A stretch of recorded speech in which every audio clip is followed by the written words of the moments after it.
Il a fallu que je le dise à la CEDEAO pour que nos frères comprennent quelle était la situation surréaliste que notre armée vivait en Kidal.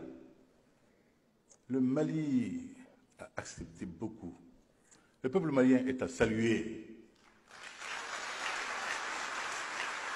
Mais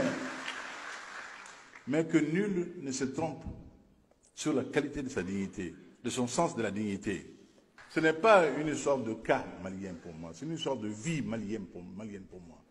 Ibeka est un homme de passage. Mais aucun Malien digne de ce nom ne bradera jamais le Mali. Jamais. La révolte était telle qu'il a pris sur lui de dénoncer officiellement, avec ces mots, le deal. L'insulte, l'affront fait au Mali. L'accord d'Alger était une insulte au Mali. Il consacrait la partition du pays. Ceci doit être dit. Les sous-entendus étaient plus importants que les textes paraphés, et ceux qui l'ont signé le savaient. Ce ne pouvait être une solution pérenne. Alger, qui a toujours joué un rôle trouble dans ce conflit au Sahel, comme l'ensemble des alliés occidentaux, prétendument venus au chevet du Mali, n'ont jamais vraiment fait preuve de sincérité. Soyons sérieux. Ne prenons plus les Maliens en particulier et les Africains en général pour des gueux, pour emprunter ce terme au président Ibrahim Boubacar Keïta.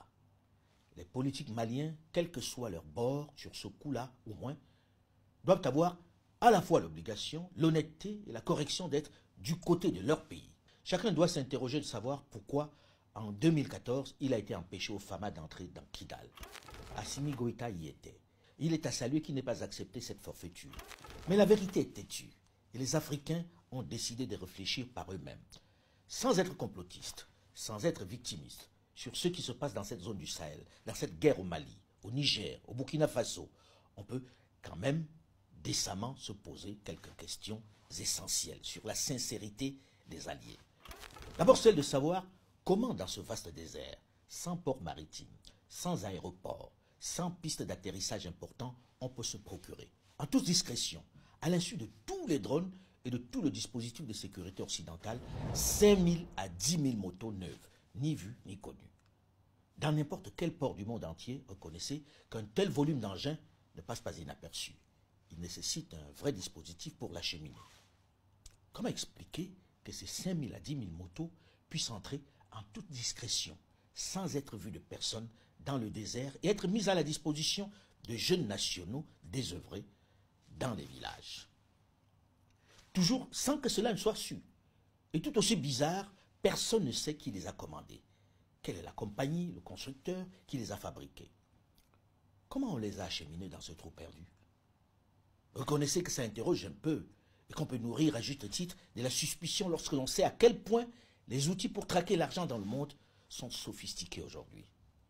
Dans un monde où pour qu'un opérateur économique puisse effectuer une transaction, un virement pour acheter sa matière première ou ses engins, il doit fournir une impressionnante batterie de documents.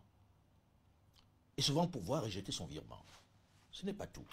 Je veux comprendre comment 12 000 téléphones portables indétectables se retrouvent dans les mains des pseudo-terroristes qui les utilisent pour communiquer, pour se coordonner et frapper des villages. Par où sont-ils entrés dans le désert? N'est-on pas capable de tracer cette impressionnante commande? Comment arrivent-elles dans le désert et les milliers d'impressionnants 4x4 qu'ils utilisent? À ma connaissance, on ne les fabrique pas dans le désert. Ils ont été commandés dans une usine qui les a fabriqués pour le client en question. Ils ne sont pas arrivés à bord d'une navette spatiale. Ils ont bien été transportés ici d'une manière ou d'une autre. Je me pose juste des questions, qui sont celles de nombreux Maliens que l'on identifie dans certaines capitales comme des complotistes ou des illuminés. À supposer que ces engins ne consomment que 2 litres de carburant par jour. Ceci représenterait au moins 10 000 litres pour les motos et au moins autant pour les 4x4, soit au bas mot 20 000 litres par jour, 600 000 litres par mois, soit 7 200 000 litres par an. Une vraie industrie. D'où vient ce précieux carburant invisible dans le désert où on ne dénombre pas de raffineries ou d'importantes stations-service? Qui livre ce pétrole? Je vous épargne la question des pièces de rechange des engins. Et vous constaterez que nous n'avons pas encore parlé des dizaines de milliers d'armes qui ne poussent pas dans le désert. Ou encore du salaire de ces terroristes insaisissables qui doivent nourrir leurs familles en commettant des exactions sur les populations civiles. vous conviendrez avec moi que la seule porte de la Libye ne peut pas être celle de l'entrée de tout cet arsenal et de tout ce dispositif. Non. Alors vous pouvez comprendre pourquoi les autorités maliennes dénoncent, pointent chaque jour du doigt la complicité de certaines grandes nations, mais également de certains voisins du Nord notamment. Et si c'est vrai, les puissances occidentales avaient réellement été mues par une volonté sincère de mettre un terme à ce trafic, elles auraient simplement pu tracer, comme elles savent le faire, avec leurs impressionnants dispositifs de contrôle, les fonds qui financent cette nébuleuse. C'est bizarre, cette question semble ne pas être à l'ordre du jour dans la stratégie de lutte contre le terrorisme au Sahel. De 2019 à 2022, le CLEI a transmis à la justice 23 dossiers pour 23 milliards 855 millions de francs CFA, soit en moyenne plus de 1 milliard de francs CFA par dossier et par personne sous enquête. Dans ces dossiers, les enquêtes de l'OCLEI ont identifié 503 biens immobiliers présumés illicitement acquis, à savoir 124 maisons d'habitation, 29 bâtiments commerciaux ou professionnels, 285 parcelles et 65 concessions rurales totalisant 181 hectares. En réalité, même si l'on peut faire des reproches justifiés aux dirigeants militaires maliens, notamment à propos des résultats de la lutte affichée contre la corruption, qui se font toujours attendre, de la vie chère qui plombe les ménages, même si la population peut, à juste titre, se plaindre des coupures intempestives d'électricité qui plombent leurs activités, même si on peut, dans certaines régions, noter quelques prébendes, et même si on peut reprocher au gouvernement de consacrer l'essentiel de son effort à la guerre et pas toujours au social, même si l'on peut comprendre une certaine lassitude des Maliens qui ont montré une grande résilience pendant la difficile période de l'embargo et qui ont besoin aujourd'hui qu'on leur propose une vision, cela n'empêche pas de reconnaître et de tous saluer une victoire importante, un succès éclatant. La reprise de Kidal doit constituer un événement majeur pour tout le peuple malien et pour l'ensemble des Africains. Au-delà des joutes politiques et des griefs qui peuvent leur être faites, c'est un réel motif de satisfaction à mettre au bénéfice du colonel Assimi Goïta et des FAMA, des forces armées maliennes. C'est un succès militaire historique qui doit ouvrir les yeux à nos nations qui jusque-là sous-traitaient leur sécurité. Normal que les pays du Nord qui ont stationné ici pendant plus d'une décennie, sans résultat, soient frustrés et se fassent discrets et de mauvaise foi en mettant cette reprise de Kidal sur le compte de l'aide de Wagner. Même si c'était le cas, ils étaient là pour aider, eux aussi, non? Pourquoi n'ont-ils pas obtenu le résultat de Wagner? Avec les centaines de milliards d'euros dépensés, pourquoi n'ont-ils pas, ne serait-ce que stoppé l'avancée des terroristes? Wagner serait plus efficace, plus équipé, plus forte que toutes ces armées suréquipées de l'Union européenne?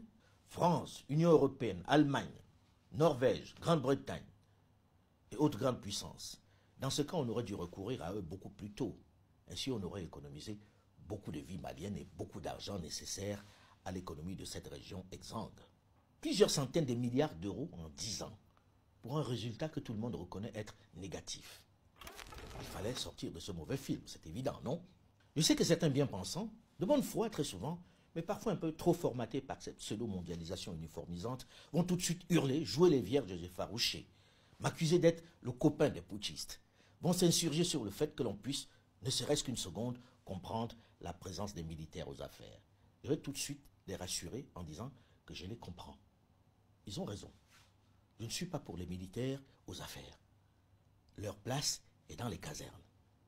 Mais une fois qu'on a dit ça, la vérité nous rattrape vite. La réalité est tout autre. On doit arrêter d'être tellement formaté, de répéter de façon frénétique les refrains que nous distillent savamment les autres et canonnent avec violence certains terroristes de la pensée unique. C'est bon derrière son clavier de répéter ce que l'on a écouté ou regardé à la télévision. Et c'est encore mieux de vivre la vraie vie de chez soi. Si les militaires sont arrivés aux affaires, c'est bien parce qu'il y a eu des raisons concrètes. J'ai envie de dire que la communauté internationale doit avoir l'honnêteté et la correction de ne pas se contenter de dénoncer les seules conséquences, mais de s'intéresser